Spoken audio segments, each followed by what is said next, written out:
Es ahí cuando nosotros observamos, ustedes vieron ayer, ¿verdad? Esos principios que se vinieron utilizando generalmente por muchos años. Y como lo decía el video aquel día también, se pueden utilizar de acuerdo al tipo de empresa que se está trabajando.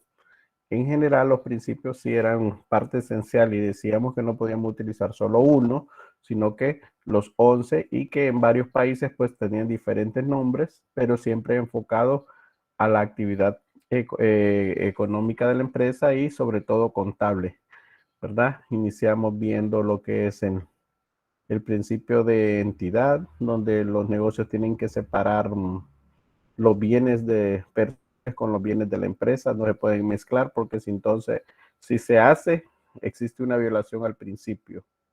Teníamos el principio de unidad monetaria, ¿verdad? Que se hace de acuerdo a la moneda que predomina en el país donde se está, donde están instaladas las empresas y donde se trabaja. Teníamos uno de periodo contable donde nos decía que los periodos deberían de acuerdo a, en este caso, a la ley fiscal de Honduras, que es ya autorizado de un año el periodo contable. Teníamos otro de negocio en marcha, donde nos decía que los negocios deben crearse por tiempo indefinido, que no debe haber una finalización, salvo que exista una pérdida o liquidación de la empresa, una disolución de la empresa, ¿verdad? Por esas razones.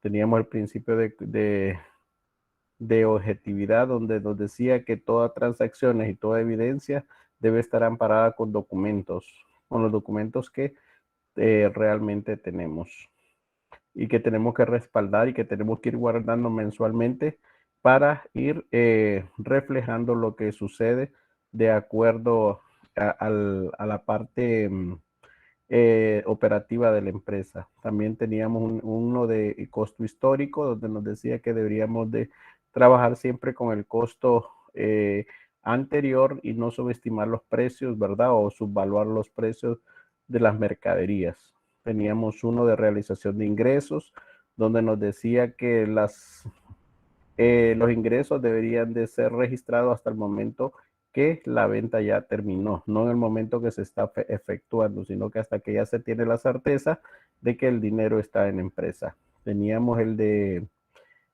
consistencia, donde nos decía que debemos de utilizar de acuerdo a la empresa los diferentes métodos que se utilizan contablemente de manera consistente. Y había una salvedad en algunos que por razones financieras o fiscales tendrían que haberse cambiado, pero tenían que pedir autorización sobre ellos. De la importancia relativa que dependía de la estructura financiera de la empresa. Si esto le provocaba un gasto o una utilidad a la empresa. Entonces damos algunos ejemplos de algunas herramientas o maquinarias que teníamos ahí. Teníamos otro de conservatismo, ¿verdad? Que siempre debemos de ser optimistas y siempre pensar en conservar aquello que la empresa tenía como prioridad al inicio de su negocio. Entonces, como pueden ver, esos 11 principios se hacían con el ánimo de llevar una buena contabilidad en las empresas. Había una guita que resolver ahí, ¿verdad? No sé si ustedes la trataron de resolver o todavía está pendiente. Sería bueno discutirla, ¿verdad? Para ver si realmente le entendieron a los ejercicios. No sé quién quiere empezar con el número uno y así vamos evacuando las dudas.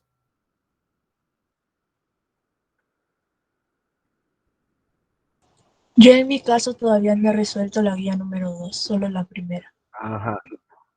Ok, entonces lo vamos a dejar que lo hagan, Por dos.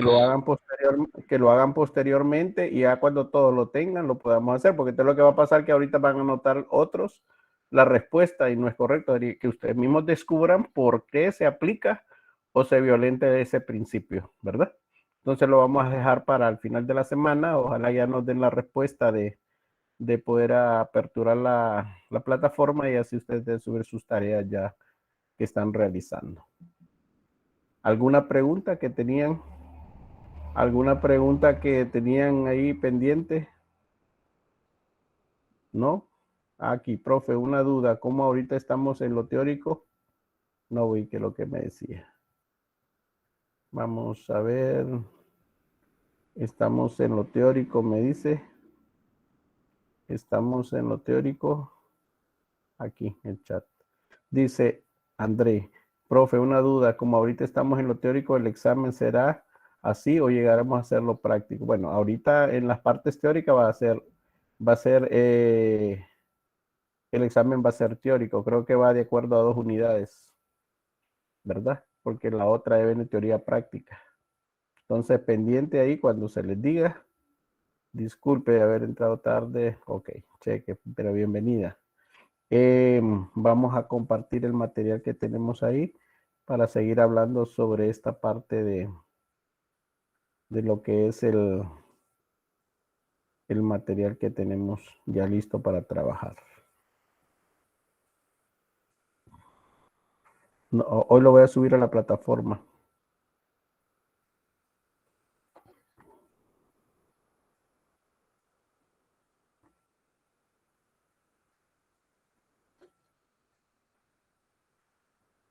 Tenemos aquí el material, ¿verdad? Me dice si lo ven. ¿Lo estamos viendo? Sí. Ok, aquí está. Este siempre es de la unidad 2. Recuerde que ayer fue lo que observamos y estudiamos, fueron los principios de contabilidad. Hoy vamos a hablar sobre, siempre de la unidad 2, pero las normas internacionales de contabilidad y las normas internacionales de información financiera. Y las NIF que tenemos también para pymes. Entonces, el objetivo de hoy es que el alumno comprenda el significado de las normas internacionales de contabilidad, conocidas como NIC, y las normas internacionales de información financiera, conocida como NIF, valorando su importancia en el registro contable de las empresas. Dice que las normas internacionales de contabilidad son necesarias para todos aquellos estudiantes profesionales que interactúan con información financiera y necesitan una guía para comprender y aplicar los mismos. Las normas internacionales de contabilidad tienen el objetivo de normar el cómo se debe registrar e informar las transacciones contables en los estados financieros de una empresa u organización y reducir las diferencias en la contabilidad de las mismas y su presentación en los estados financieros en todo el mundo, ¿verdad? Entonces aquí ya nos dice que nosotros debemos de utilizar este tipo de normas que están regidas para hacer ese uso correcto de la contabilidad y que se hace a nivel mundial. Las NIP fueron promulgadas por el Comité de Normas Internacionales de Contabilidad, ¿verdad? Y se emitieron desde el 1973 hasta el 2001. Las normas ya no se han publicado después de que se disolvió la comisión, dando lugar a un conjunto de 41 normas que cubren temas como la presentación de estados financieros, inventarios y agricultura. O sea que hubo un tiempo bastante grande que se trabajó las normas internacionales de contabilidad. Cuando dice que ya no siguieron publicando es porque ya iba a entrar en reforma un nuevo grupo de normas. Entonces se quedó ahí, se disolvió la comisión, pero se empezó a trabajar con el nuevo conjunto de normas de información financiera. O sea, las 41 normas existentes no se derogaron, sino que quedaron siempre para usarse, pero hubieron unas que fueron modificadas y fueron reemplazadas por las NIF. Dice que las normas internacionales de información financiera permiten mejorar la actividad financiera, mejora en la eficiencia y bajo el mismo concepto contable que todos los que tienen las NIF, así como también le permite al empresario cifras claras en los estados financieros, información constante y precisa, mismo lenguaje contable y financiero, modernización de la información financiera, toma de decisiones y rápida elaboración de estados financieros. ¿Por qué ahora permite esto? Porque la forma de hacerlo es más fácil y es más práctico. Una vez que se agrupan de acuerdo a los rubros o a las actividades económicas que las empresas desarrollan o se crean, entonces la contabilidad como que se vuelve un poquito más fácil. Al utilizar principios, pues todo era normal, pero una vez que se derogan, no en su totalidad los principios y empiezan a utilizarse las NIF y las NIF, los contadores tuvieron que actualizarse, ¿verdad? Porque como ven ustedes ahí, fueron hechas desde 1973. En ese tiempo, hasta el año 2011, que se empiezan a publicar y obligatoriamente a utilizar en los países, hubo una transición donde las personas tuvieron que irse a educar, ¿verdad? De manera efectiva, de que ellos estuvieran permanentemente trabajando sobre el conocimiento de estas normas para después poder, de alguna u otra manera, poder aplicarlas en las empresas. Es por esa razón que se hace ese trabajo. Entonces, miramos aquí, ¿verdad? El primer grupo, ya vimos el primero que eran los principios, ahora estamos viendo el primer grupo de normas que son las NIC, y dicen que las normas internacionales de contabilidad son el conjunto de estándares con el fin de establecer cómo deben presentarse los estados financieros, ¿verdad? Ya estas normas nos dictan las formas y las maneras de presentar esa información que viene a resumirse en los estados financieros de la empresa, desde lo que se debe presentar hasta la forma en que deben de presentarse. Por lo que les digo, aquí ya ellos nos dicen cómo nosotros vamos a presentar esta información. ¿Por qué sentido empezamos a educarnos bajo este aspecto contable tan importante para todo el mundo? Porque queremos a nivel mundial que la información sea totalmente homogénea, o sea, que la información que se presente sea igual en todos los países, pero con la característica que hemos venido hablando, que es su idioma, su moneda, ¿verdad? Pero que la forma de hacer contabilidad sea la misma a nivel mundial. Por eso contempla dentro de ellos la palabra internacional, porque cuando hablamos de algo internacional es que ya estamos traspasando las fronteras de X o Y situación. Entonces, en este momento, las normas, como empezaron a emitirse en 1973 y terminaron de hacerse hasta el 2001, todo ese conjunto de normas que llegaron a comprender y hacer fueron 41 que nos permiten de alguna manera trabajar un poquito solvente la contabilidad, ¿verdad? Las personas obviamente que se dedican a esta actividad tan importante que es la contabilidad. Dice que estas normas fueron emitidas por la IATSE, ¿verdad? Las nuevas normas de contabilidad emitidas por este comité ahora son conocidas como normas internacionales de información financiera. A continuación detallaremos las normas internacionales de contabilidad que están vigentes en todo el mundo. Y como puedes ver, las conocemos como NIC, ¿verdad? Las NIC, en su sentido de creación, pues para normar a nivel mundial la contabilidad. Entonces tenemos aquí la número 1. ¿Qué nos dice la número 1? Para los que trabajamos bajo este concepto de preparar estado financiero. Bueno, es la presentación de los estados financieros.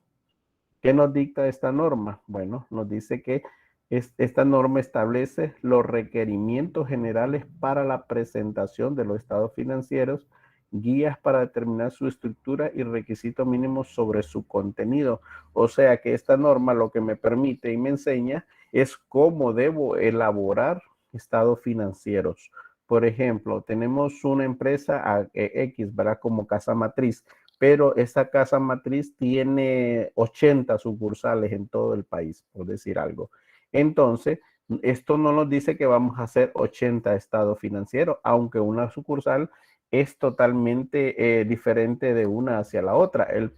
Lo importante aquí es que esas 80 pertenecen a una sola empresa y esa empresa lo que va a hacer como parte independiente, las sucursales, es que van a sacar información importante cada una, van a elaborar una información preliminar y esa información va a servir para enriquecer la información contable de todas las empresas, ¿verdad? Entonces, no tenemos que tener 80 estados financieros, pero sí tenemos que tener 80 reportes importantes que contengan esa información contable de cada una de las agencias. Y después lo que hacemos en ese caso es reunir toda esa información para presentar un solo estado financiero. Por eso nos dice aquí que establece los requerimientos generales para la presentación de estos estados financieros. Sirven de guía para determinar la estructura y requerimientos mínimos sobre su contenido. Cuando ya empecemos nosotros a elaborar estado financiero, nos vamos a dar cuenta de cómo están estructurados estos estados financieros en las empresas, qué es lo que conlleva, en qué rubro, ¿verdad? Porque también los estados financieros se elaboran bajo tres elementos esenciales que ya muy pronto van a conocer sus conceptos, bajo lo que son los activos que te pertenecen a la empresa, los pasivos que son las obligaciones y deudas que tiene la empresa y el patrimonio, que es conocido como el capital en la cual está fundamentada la empresa. Bajo estas tres estructuras esenciales se elabora estado financiero.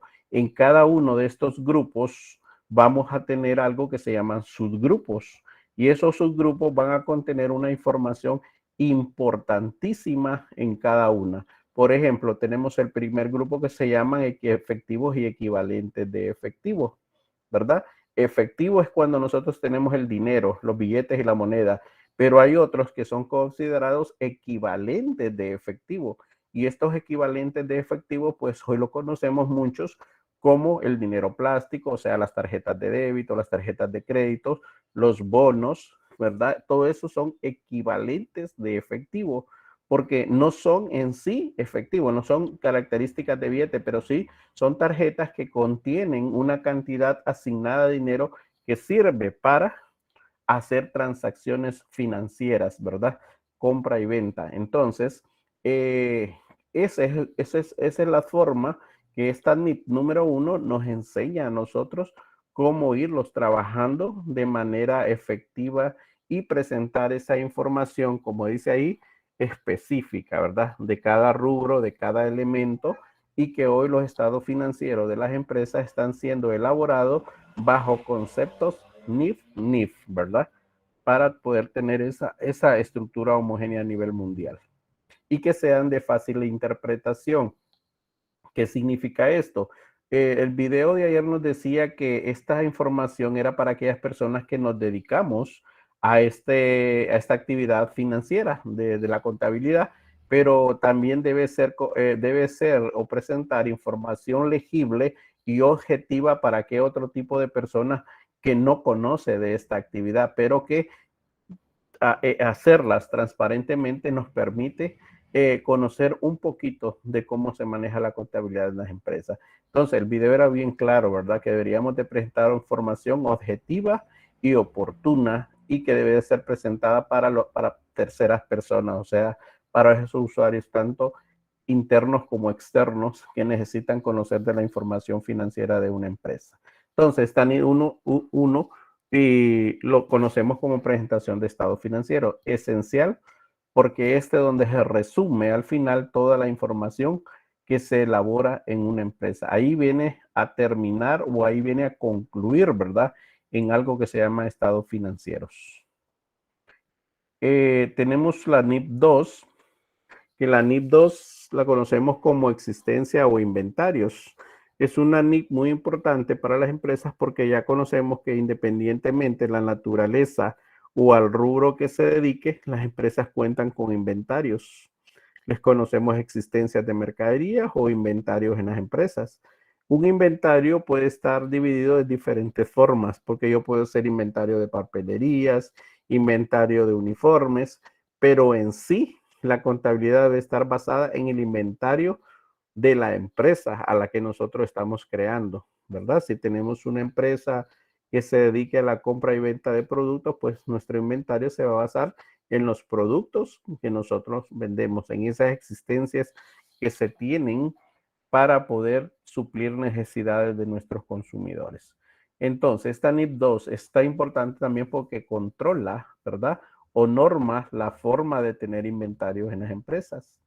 Dice que esta norma suministra una guía práctica para la determinación del costo, así como para el subsiguiente reconocimiento como un gasto del periodo, incluyendo también cualquier deterioro, que rebaje el importe en libros al valor neto realizable. También suministra directrices sobre las fórmulas del costo que usan para atribuir costos a los inventarios.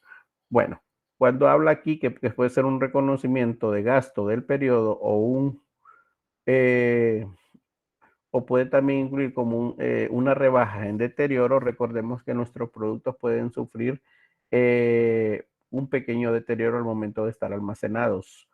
Dependiendo la empresa y dependiendo el producto que vendamos, probablemente tenemos que tener mucho cuidado al momento de estribar productos o colocar productos, porque incluso en las mismas cajas debe haber, o donde venga empacado, deben haber mensajes de decir si son frágiles o qué cantidades debemos estivar en cuanto a los inventarios en las empresas.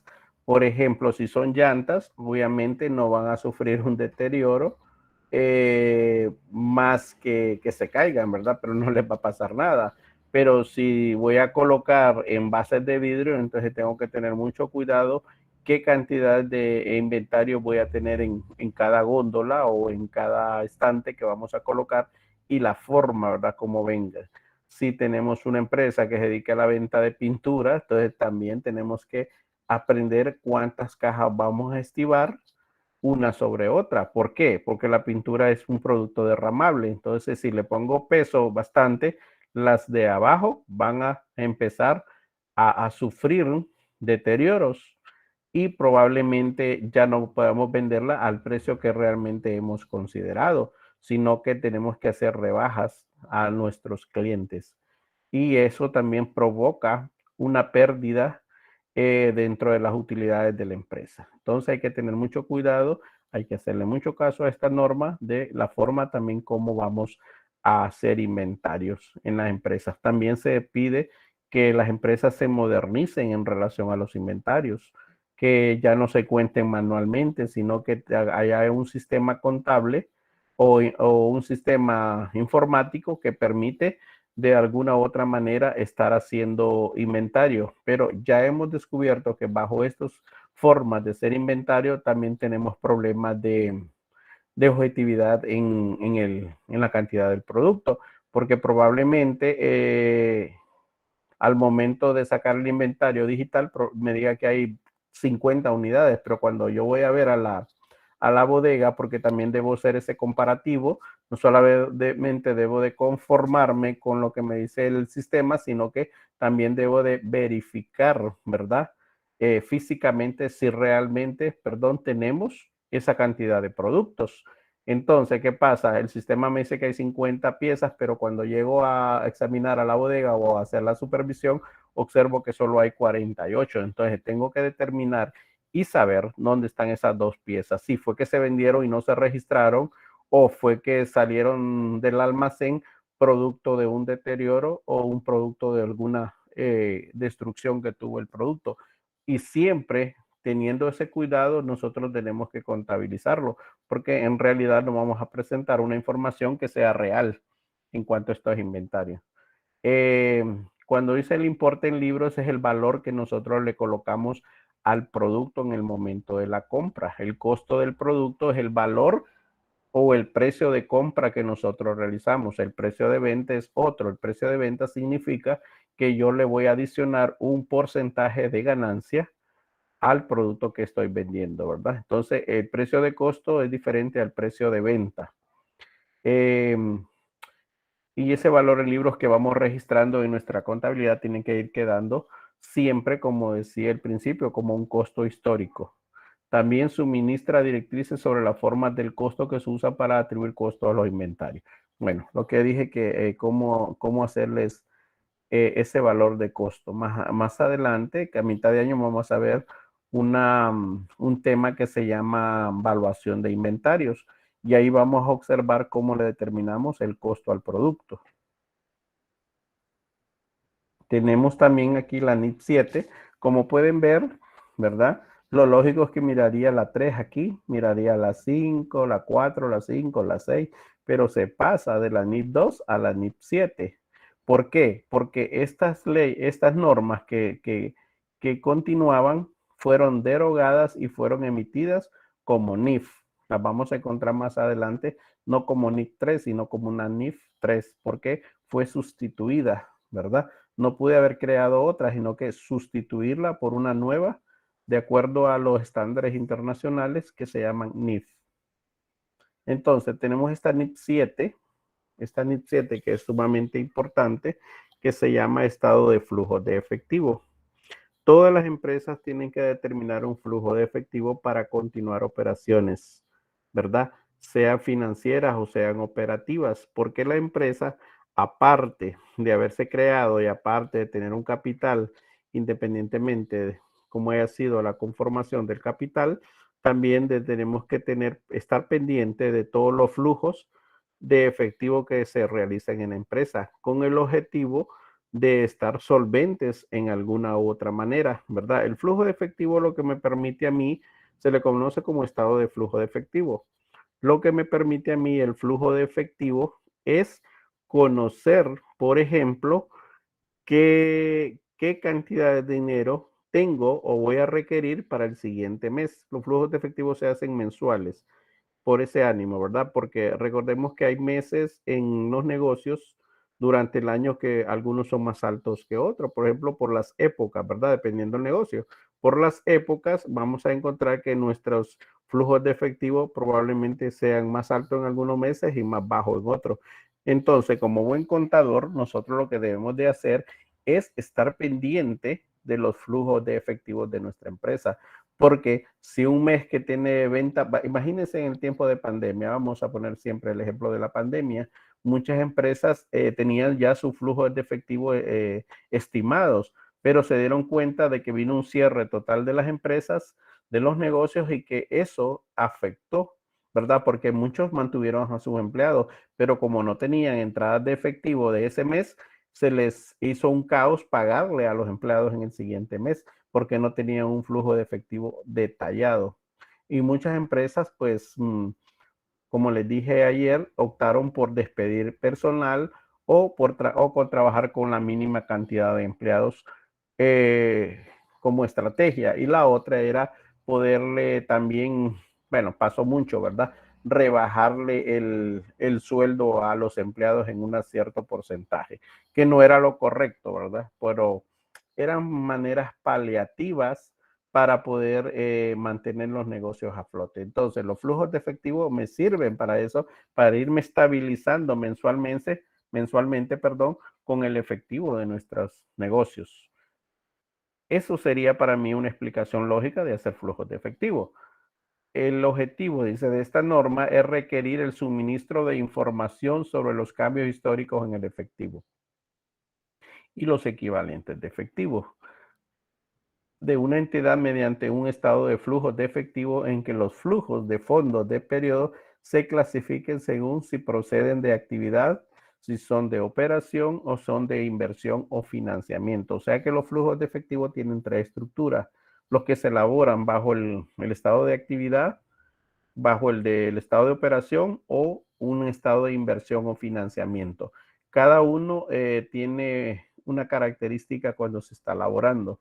Por ejemplo, el de actividad, lo que me dice que es en base a las actividades que yo desarrollo mensualmente en la empresa. El de operación, pues tengo que trabajar sobre todo en aquellas partes que necesitan un poquito de cuidado, por ejemplo, cuando se tiene deudas con proveedores o con acreedores.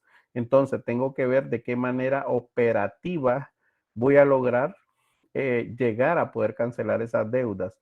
Y lo otro que se hace a través de inversión o de financiamiento es cuando ya nosotros observamos que nuestros flujos de efectivo no van a ser totalmente reales y buscamos un financiamiento o inversionistas que traten de invertir o que nos ayuden a financiar nuestra empresa en determinado momento. Entonces, como ven, el estado de flujo de efectivo es importantísimo en las empresas porque nos ayuda de alguna u otra manera poder estar bien económicamente, ¿verdad? O si hay que buscar un endeudamiento.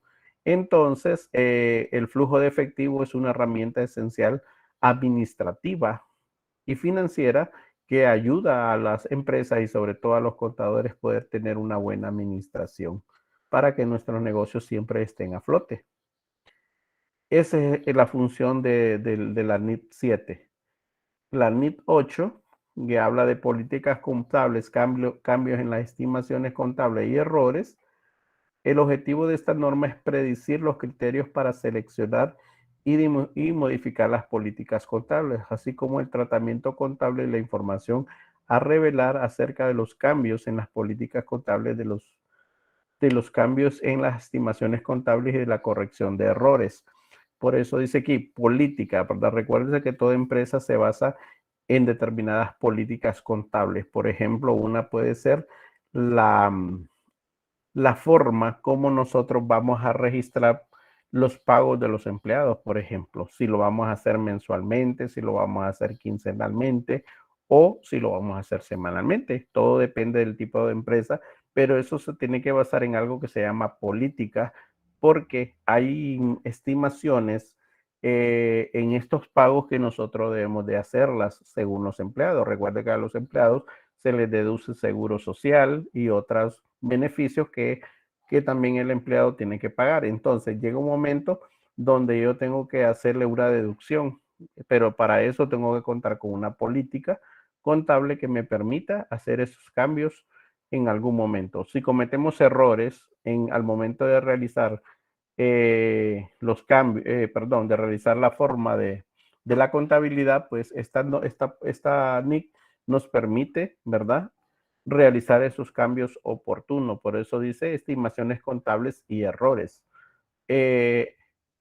Aquí nosotros solo estamos leyendo un enunciado, pero en realidad cada una de las normas tiene, tiene aproximadamente el alcance, tiene el objetivo, el propósito de por qué se debe de aplicar. Si nosotros queremos hacer un estudio más a profundidad, necesitaríamos un montón de tiempo porque, como les dije, cada una es como un libro, ¿verdad? Porque lleva un montón de cosas que hablan sobre. Para los efectos de aprendizaje, para estudiantes de educación media, pues se les da un enunciado, pero ya para efectos de práctica que queremos saber su aplicabilidad, ya tenemos que trabajar a un nivel universitario, donde al estudiante universitario se le pide que trabaje por cada una de las normas en las cuales está establecido. Entonces, recuérdense que para ustedes conocerla y su aplicabilidad, el campo en donde nosotros podemos aplicar. Tenemos aquí la NIT 10, hechos posteriores a la fecha de los balances. Ya hemos observado, ya hemos leído, ya sabemos que los periodos contables en las empresas son de un año y que hoy en día ya las empresas no cierran sus negocios para hacer su contabilidad. De hecho, que haya una fecha del 1 de enero al 31 de diciembre como fecha de cierre de periodo contable no significa que las empresas se van a detener a cerrar sus negocios, sino que permanecen abiertos. Que esa información que tengamos hasta el 31 de diciembre es la que vamos a utilizar para elaborar los estados financieros y para hacer toda la información contable del periodo. Pero siempre van a haber datos o cantidades relevantes que van a ser después de la fecha de la presentación del balance. Porque en este país, por ejemplo, hay una fecha tope que es al 31 de marzo, donde todas las empresas deben de presentar al público, obviamente, dependiendo de la empresa, sus estados financieros, ¿verdad? Correspondientes al año anterior en el cual se ha trabajado. Entonces, lo que hemos observado en la práctica de esto es que los únicos que nos presentan estados financieros públicos son los bancos y las cooperativas y las financieras. Yo nunca he visto, por ejemplo, en un periódico un estado financiero de la Arashi Compañía, porque obviamente es una empresa totalmente privada y la información a que le interesa, pues son a los socios y a los dueños de la empresa y a otros que ya los hemos visto como externos. Pero los bancos, como nosotros somos cuentaviente, el banco se debe, y las cooperativas y las financieras se deben a personas que somos considerados cuentavientes, socios o participantes, entonces esa información sí nos interesa conocerla. Y es por eso que a partir de marzo, ustedes van a observar en los periódicos de mayor circulación en el país que hay una publicación excesiva de estados financieros de los diferentes bancos, ¿verdad? Entonces ahí nos vamos a dar cuenta que es el momento de presentación de los estados financieros. Pero hay hechos, dice, posteriores a la fecha del balance que probablemente, aunque ya se haya terminado la información y ya se haya presentado, nos damos cuenta que tuvimos que haber incluido estas cuentas o estos datos que no fueron incluidos en estos estados financieros. Entonces, ya la norma 10 me permite a mí corregir y hacer, volver a presentar esa contabilidad de manera objetiva con esta que se llama hechos posteriores a la fecha del balance. Dice que el objetivo de esta norma es prescribir cuando una empresa o entidad debería ajustar su estado financiero por hecho ocurrido después del periodo sobre el cual se informa. Y la información a revelar que una entidad debería efectuar respecto a la fecha en los estados financieros fueran autorizados para su publicación, así como respecto a los hechos ocurridos después del periodo sobre el que se informó. Bueno, ya les dije, por esas razones, por ejemplo, no hicimos correctamente el cálculo de depreciación y nos dimos cuenta hasta el final, hasta que ya habíamos presentado la información. Entonces, la norma todavía me deja un espacio de tiempo para que yo pueda corregir estos balances y lo presente de manera objetiva. ¿Ven? Entonces, las normas, por eso dice que son las que rigen de alguna manera la contabilidad de las empresas. Tenemos también la NIP 12. La NIP 12, conocida como impuesto sobre las ganancias. El objetivo de esta norma es prescribir el tratamiento contable de los impuestos a las ganancias. Como les decía, aquí hay muchos impuestos que hoy en día se deben de pagar y uno de ellos se llama el impuesto sobre la renta. El impuesto sobre la renta está hecho para personas naturales, asalariadas o negocios individuales. Hay una cantidad, hay una forma de hacer el cálculo del impuesto sobre la renta. Para personas naturales y comerciantes individuales, hay una tarifa en la cual se debe estar modificando cada año.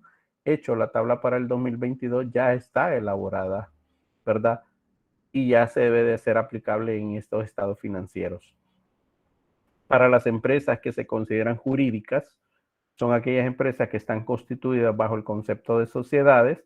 Estas empresas presentan otro tipo de información, siempre basada en el impuesto sobre la renta, pero con un porcentaje ya fijo, ¿verdad?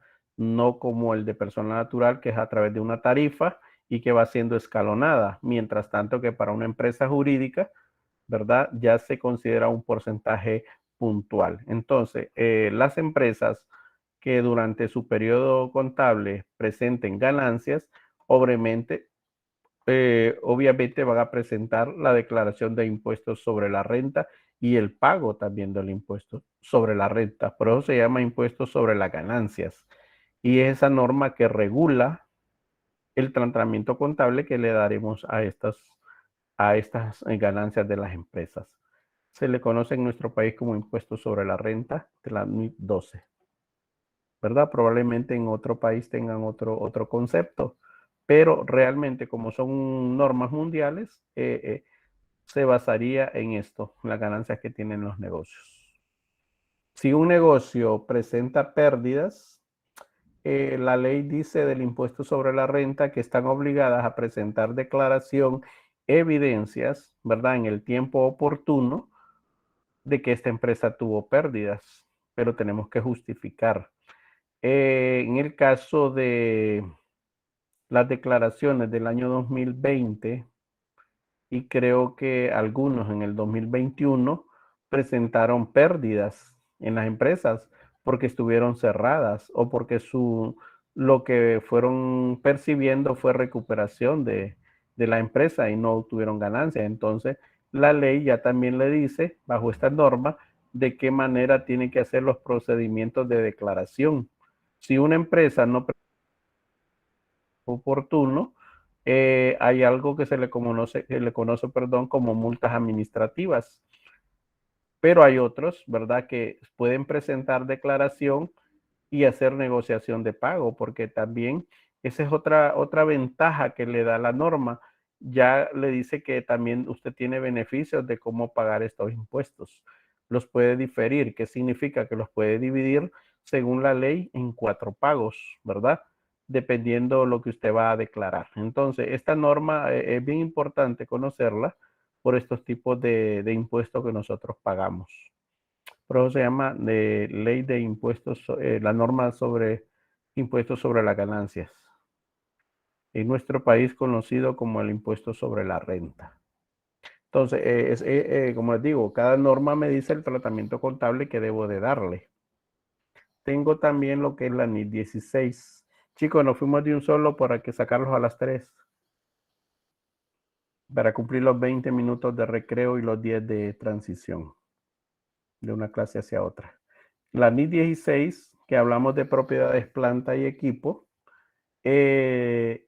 Dentro de las empresas hay un rubro en los estados financieros que se conoce como propiedades, planta y equipo, y es el que concentra todo la parte fija de la empresa, ya sea terrenos, edificios, maquinarias, herramientas, según sea el tipo de empresa y según sea también la importancia relativa que tenga. Este conjunto de la NIT 16 ya me permite a mí de alguna manera cómo regular la contabilidad bajo estos rubros de propiedad, planta y equipo. ¿Sí? El objetivo de esta norma es prescribir el tratamiento contable de las propiedades, planta y equipo de forma que los usuarios de los estados financieros puedan conocer la información acerca de la inversión en que la entidad tiene con sus propiedades, planta y equipo, así como los cambios que se hayan producido en dicha inversión. Por ejemplo, aquí yo coloco, ¿verdad?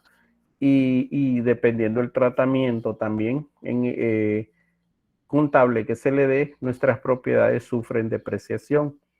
Los únicos bienes que no sufren depreciación se le conocen como terrenos, porque los terrenos, en vez de crear depreciación, lo que nos crean son plusvalía, ¿verdad? O sea, ¿qué es una plusvalía en la parte comercial o financiera? Es el valor agregado que nosotros le damos a nuestras propiedades. Y ese valor tiene que ver mucho con el crecimiento de nuestros patrimonios en nuestra empresa. Entonces, aquí, por ejemplo, si tenemos terreno, ¿verdad? Pero si tenemos un edificio, nosotros tenemos que hacer lo que es la correcta depreciación de mi edificio. Se los dije ayer que en nuestro país, pues la ley nos contempla un periodo de 40 años para la depreciación de los activos en caso de los edificios que tienen que ser de concreto, varilla y cemento, dice. Entonces, ya hay una tabla equitativa para hacer esos 40 años. Y también la forma de hacer esa depreciación, ¿verdad? Que también les hablé ayer que había una que se llama método de línea recta y había el otro que se llama el método de depreciación acelerada. Y que una era totalmente aplicable porque no teníamos que pedir permiso y la otra sí. En cuanto a los vehículos, la maquinaria, el mobiliario, todo eso sufre una depreciación. En nuestro país es lo único que podemos reconocer, pero la norma también me habla de algo que se llama deterioro del valor, que va después de la depreciación. Por ejemplo, si ya mi activo está depreciado, bueno, vamos a poner un ejemplo. Los vehículos se deprecian a 5 años, como lo dije ayer. No es que no sirvan, simplemente que la ley me dice que este activo debe ser depreciable en 5 años. Después de 5 años que ya ha sido depreciado y que nosotros ya lo registramos contablemente en los libros de la empresa, podemos determinar que este vehículo sufrió un deterioro, ¿verdad? Por ejemplo. Un deterioro. ¿Qué es un deterioro? Que la lata, por ejemplo, ya se picó por el uso del tiempo, ¿sí? Su depreciación se elaboró en función de su vida útil, pero ya ver que la lata del vehículo se picó o está con moho, quiere decir que eso también ya es un deterioro del valor, porque hay algo importante aquí en el registro de esta NIT 16, de que nosotros una vez depreciado nuestro activo, podemos venderlo en diferentes momentos, o formas sería mejor decirlo.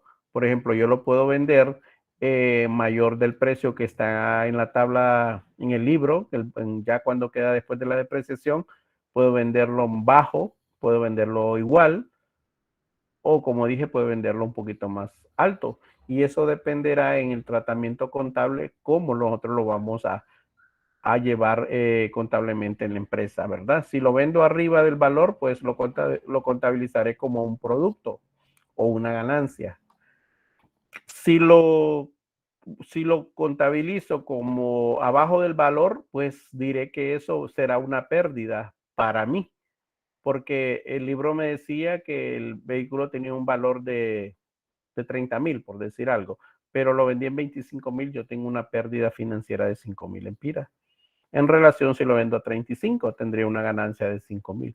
Pero si vendo y lo vendo a 30,000, entonces yo no estaría ni ganando ni perdiendo. Entonces estaría como recuperando el costo de la depreciación, ¿verdad? Entonces, por eso digo, todo tenemos que ver que en nuestro país solo tenemos más que hablar sobre la depreciación. Tenemos también que ver de qué manera también lo vamos a contabilizar en nuestras empresas, en nuestras tablas de depreciación, en nuestro control de crecimiento, porque recordemos que a veces, sobre todo a los edificios, les hacemos remodelaciones. Y para esas remodelaciones, si tenemos el capital propio, pues lo podemos hacer, pero generalmente para este tipo de remodelaciones lo que hacemos nosotros es quitar financiamiento. Y eso es parte de una obligación en la empresa. Igual, las propiedades mantienen su valor hasta que llegan a su valor en libros. De ahí, pues, la empresa ya no sigue depreciando. Por eso dice aquí, así como los cambios que se hayan producido en dicha inversión. Luego tenemos que trabajar. Por ejemplo, los vehículos, a veces nosotros los vehículos los mandamos a pintar, los mandamos a reparar, pero simplemente queda en la parte física. Si lo hacemos que son parte de la empresa, lo que hemos realizado un gasto, pero nunca lo vamos a recuperar porque el vehículo tiene esa característica de no poderse vender un poquito más alto de su valor depreciable. Es mentira, ¿verdad? Tal vez una pequeña ganancia, como les digo, pero a veces le invertimos tanto a los vehículos, su mantenimiento y todo, que al final es bien difícil de recuperar. Esa sería la NIP 16. Tenemos la NIP 17, que la conocemos como arrendamientos. ¿Qué significa esto? Bueno, que esta NIP la van a aplicar a aquellas empresas que se dedican al arrendamiento. ¿Qué es arrendamiento? Es alquiler también, ¿verdad? Aquí hay empresas exclusivas que se dedican a alquiler y venta de bienes, se les llama bienes raíces, ¿verdad? Entonces esas empresas se dedican al rubro de alquilar o vender. Son que van buscando o alguien nos busca. Fíjense que tengo una casa en venta y ellos se dedican a ese rubro de arrendamientos. O alguien dice, fíjense que tengo un apartamento y lo quiero arrendar y ellos le buscan el cliente y son esas empresas creadas para esta norma. Lo que va a hacer es regularizar la contabilidad de estas empresas que se dedican estrictamente al arrendamiento. El objetivo de esta norma dice de prescribir para arrendatarios y arrendadores las políticas contables adecuadas para contabilizar y revelar la información relativa a los arrendamientos. O sea que esta empresa va a tener que presentar contabilidad basada en ese rubro de arrendamientos. Y como lo dije ayer, no es que van a aplicar una, ¿verdad? Sino que van a aplicar estrictamente la que les corresponde a ellos según el rubro, pero también hay otras que debe de aplicar. Por ejemplo, si esta empresa se dedica al arrendamiento, igual debe de aplicar la NIF 16 porque tiene propiedades. Tiene que aplicar la NIF 12 porque tiene que pagar impuestos sobre esas ganancias. Puede aplicar esa, puede aplicar las políticas, puede aplicar los estados, puede tener también políticas de estados de flujo de efectivo, incluso puede tener inventario, ¿verdad? Hay que ver si no tiene, no la aplica. Pero sí tiene que aplicar la número 1 por obligación porque también tiene que reportar estado financiero. Aunque la NIF 17 me diga que esta es la mía de acuerdo al rubro en la que yo estoy desempeñando. ¿Y qué es lo que voy a contabilizar ahí? Totalmente todas las actividades que se dediquen al arrendamiento. Recuerden que soy una empresa de servicio y por lo tanto tengo que llevar contabilidad. La NIF 19, ya les dije que a veces se saltan, por ejemplo, aquí de la 10 desapareció la 11, ¿sí? Pero ya está en la NIF. Desapareció la 9, pero ya está en la NIF, ya la tenemos allá en el Puedo grupo. hacer una pregunta. Sí, dígame. O sea, sí que es, o sea, perdón si es porque no capté, pero ¿qué es en sí el arrendamiento? Alquileres. Pero también Alquileres. puede hablarse como de vehículos, por ejemplo, de arrendamiento. Pues claro, sí, lo que se conocen como aquí hay empresas que se dedican al arrendamiento de vehículos, que usted viene un extranjero, por ejemplo, y quiere andar en un vehículo, viene y lo arrenda, Me ¿verdad? Lo imagino alquila. que en los arrendamientos se pueden llegar a contratos de tipo específico de tarifas y cosas así. Sí, hay una política para Ok, esto. Bueno, luego muchas recuerde que son gracias. negocios. También recuérdense que se le conoce en algún momento los arrendamientos con opción a compra, por ejemplo, ¿verdad? Viene Es un como que se extranjero. va pagando y luego es suyo, ¿o cómo? Ajá, viene un Ah, extranjero ok. y dice, bueno, de un extranjero a trabajar aquí a este país. Y dice, voy a alquilar una casa. Y se va a una empresa que haga arrendamientos. Pero él con el tiempo dice, no, pero fíjate que me gusta la casa y desearía comprarla. Entonces ya entra en otra negociación que no es un arrendamiento, sino que ya se entra en algo que se conoce en la parte financiera como renting, ¿verdad? Y los renting son con opción a compra. La persona va pagando y al final determinar el valor y pagar la deuda, pues ya entra en propiedad. Pero entró primero como un arrendamiento. Ok, gracias. Bueno, decíamos en la 19, retribución a los empleados. Dice que el objetivo de esta norma es prescribir el tratamiento contable y la información a revelar sobre los beneficios a los empleados. ¿Qué empresa va a aplicar esta NIF 19? Obviamente, aquellas que van a trabajar bajo los beneficios de los empleados. Por ejemplo, lo que es Injupen, lo que es Imprema, todas aquellas instituciones, todas estas instituciones, por ejemplo, de empresas privadas que tengan hoy en día, creo que están abriendo empresas que se llaman, que captan dinero de personas para hacer planes de jubilación a futuro. Entonces, vengo yo y compro un beneficio de esto, ¿verdad? Por ejemplo, aquí creo que se abrió creo que tiene Ficosa y Banco Atlántida, que tienen este sistema que se llaman, no recuerdo ahorita, pero se dedican a ese rubro de captar dinero, que yo soy un empleado, por ejemplo, de una empresa, pero yo quiero una jubilación digna, digna en algún momento. Entonces vengo yo y hago un contrato con estas empresas aseguradoras, de que no recuerdo, la verdad no es una aseguradora. Entonces, esta empresa me va a hacer un cálculo de vida para que yo ahorre y que cuando yo me retire de donde yo trabaje tenga un beneficio seguro. Eso es parte, ¿verdad? Pero cuando hablamos en función, eso les digo en parte de una empresa privada.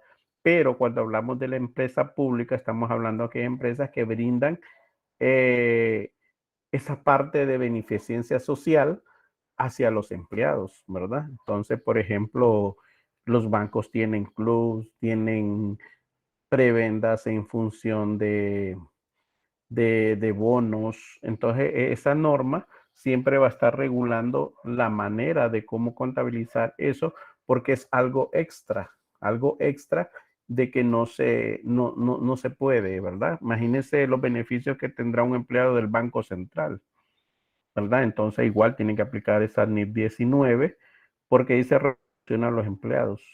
El objetivo es prescribir tratamiento contable y la información a revelar sobre los beneficios que estos empleados recibirán. Entonces me imagino que hay una contabilidad específica para ellos. No la conozco, pero me imagino que hay algo específico. tenemos la NIT 20, que se llama Contabilización de las subvenciones oficiales e informar a revelar sobre ayudas públicas. En otro momento, nosotros la conocíamos como subsidios, ¿verdad? Esos subsidios que daban, sobre todo estos subsidios que nos da el Estado, ¿verdad? Entonces el Estado debe de declarar contablemente y presentar la información oportuna a revelar sobre esos ayudas que dan. En todo caso, pues aquí en este país oímos y escuchamos mucho de beneficios de ayuda de transporte, por ejemplo, que según el transporte debería estar costando 15 lempiras, pero que con el subsidio que da el gobierno, pues cuesta 10, otros cuestan 4, que el subsidio a la energía, etcétera, etcétera. Entonces, esas empresas deberían de hacer su contabilidad basada en la NIT 20, porque qué información voy a revelar, ¿verdad? De qué manera tengo que hacer esa. Por eso habla, simplemente dice oficiales o informar a revelar sobre ayudas públicas. Esta norma trata sobre la contabilización e información a revelar acerca de las subvenciones. Una subvención es un subsidio del gobierno, así como la información a revelar sobre la forma de ayudas gubernamentales.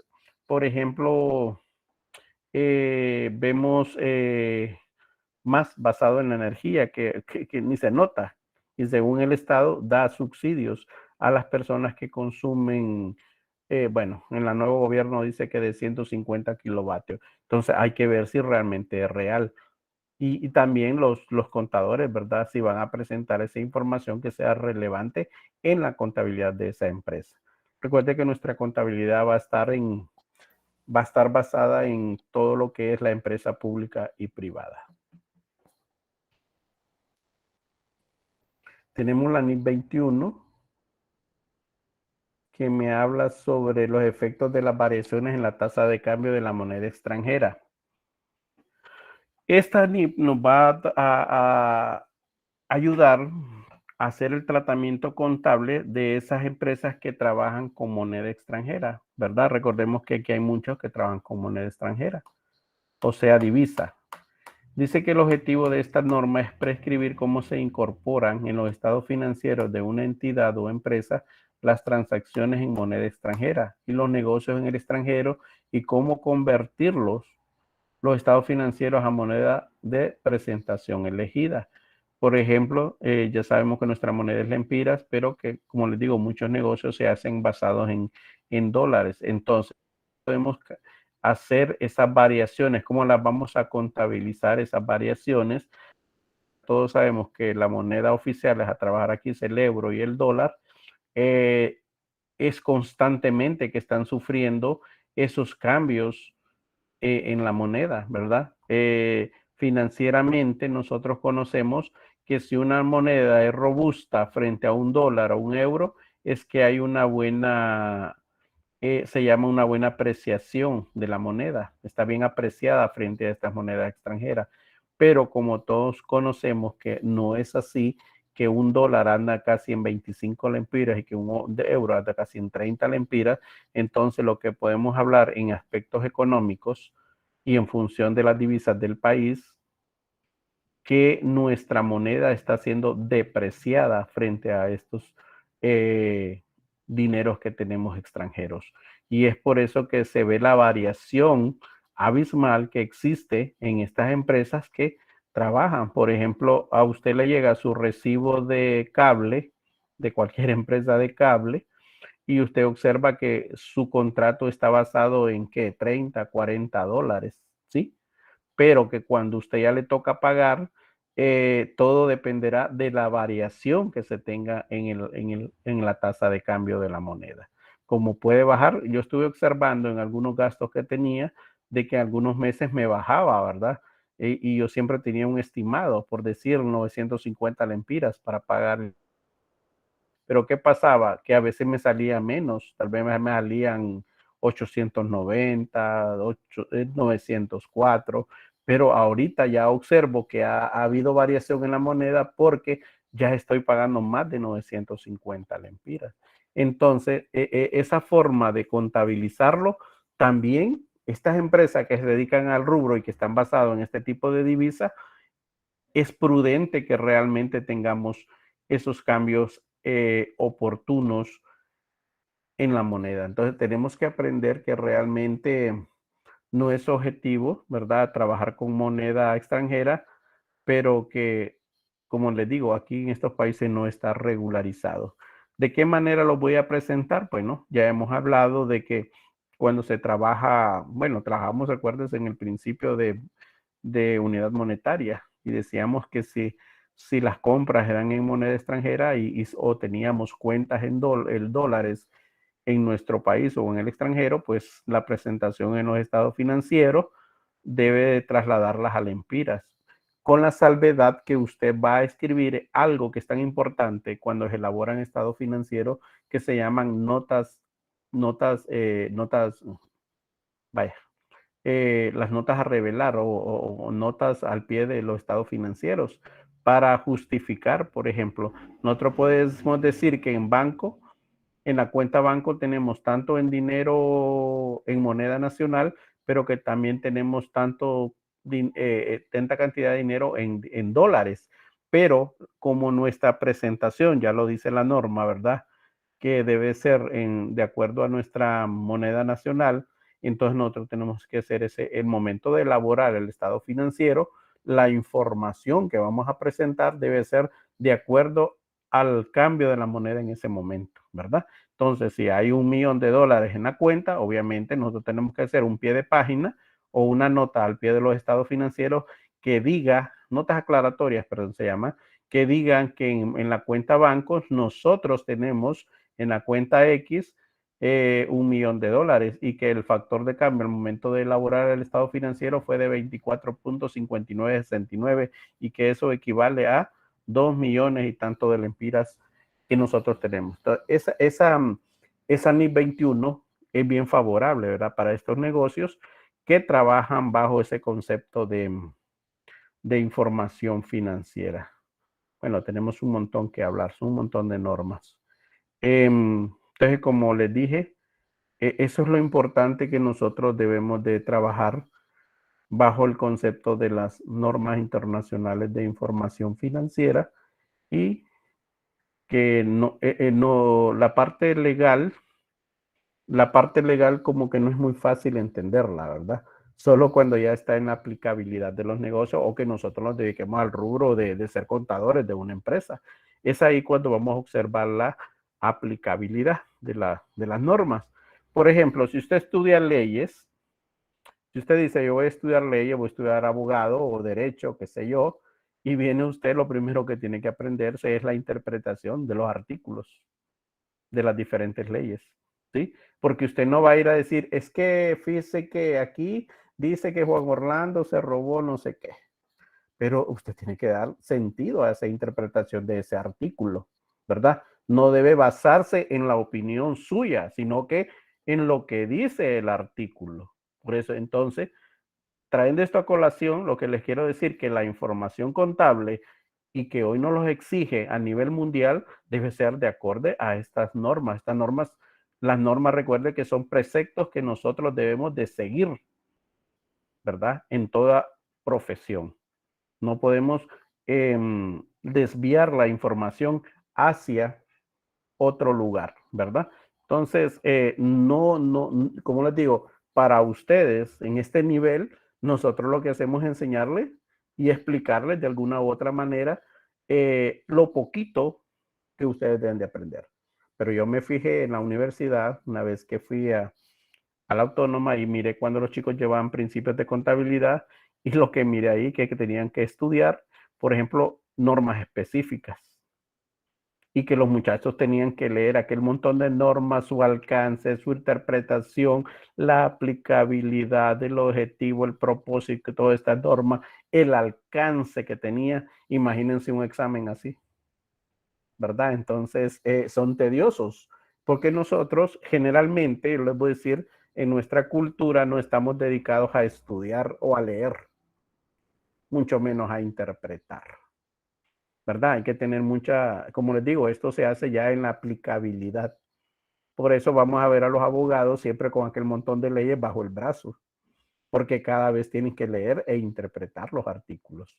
No podemos inventarlos, ¿verdad? Entonces, como ven, la parte legal de lo que estamos viendo y que hoy apenas vimos ahí unas leyes poquitas y que nos faltan un montón, ya lo dijo que son 41, las que no aparecen pero fueron sustituidas por las NIF, que también las vamos a ver más adelante, que hoy en día ya van avanzando y que su aplicabilidad, miren, yo conocí gente que era contador y que se había graduado ya tiempo de perito y que su práctica, bueno, eran unos expertos en la contabilidad, pero llega un momento con la exigencia del 2011 que se debe de cambiar a trabajar con normas, prefirieron retirarse de las empresas, porque ya no quisieron estudiar, tenían 40 años haciendo lo mismo, ¿verdad? Ah, es que yo trabajé bajo principios y que, pero una vez que ya vemos todo este conjunto de normas, ya a la gente le dio miedo y muchos se retiraron de ser contadores de las empresas. Y es por eso que ahora en la currícula tanto de los bachilleratos, un caso de finanzas, administración de empresas y las carreras universitarias afines a la parte administrativa y financiera, tienen que estudiar bastante las normas internacionales de contabilidad, ¿verdad? Entonces, ven, no es muy fácil, hay que leer, hay que analizar bastante, incluso hay que estudiarlas cada día. Yo más o menos ahí, no crea que soy ducho en eso, pero más o menos con el oficio me he ido aprendiendo un montón de cosas. Pero sí, en lo particular, me gustaría ir a una empresa y ver realmente cómo se aplica eso. Sería muy bueno, pero aquí las empresas son bien celosas en eso, no les gusta enseñar la información, ¿verdad? Porque son de algo restringido. Bueno, no sé si tienen alguna pregunta. Recuerden que no hemos terminado, ¿verdad? Por eso tenemos ahí en la agenda de que vamos a ver normas, vamos a ver principios, que vamos a ver NIF para pymes y que en esta semana terminaríamos la parte legal. ¿Tienen alguna pregunta? ¿Algún comentario? Siempre es importante ver los videos, y vamos a ver los videos, pero bueno, ustedes los pueden ver en su casa. Yo los voy a subir hoy a la plataforma en material para que sigan ustedes viendo y los que puedan bajar. Me imagino que ya no tienen problemas, o ya le resolvieron sus problemas en la plataforma, o todavía seguimos con problemas algunos. ¿No? Bueno, supongo que ya no tienen problemas. Nos vemos mañana. Recuerden que mañana es miércoles, tenemos capacitación los profesores y después ustedes tienen clases después de las 3 con sus maestros. Si no hay preguntas, nos retiramos. Y nos vemos mañana. Bye. Hasta mañana. Hasta mañana. El mismo Nos vemos, canal. profe. Gracias Bye. por la clase. Gracias, feliz tarde. Cheque igual. Nos vemos, profe. Vemos. Buen día, Marcos.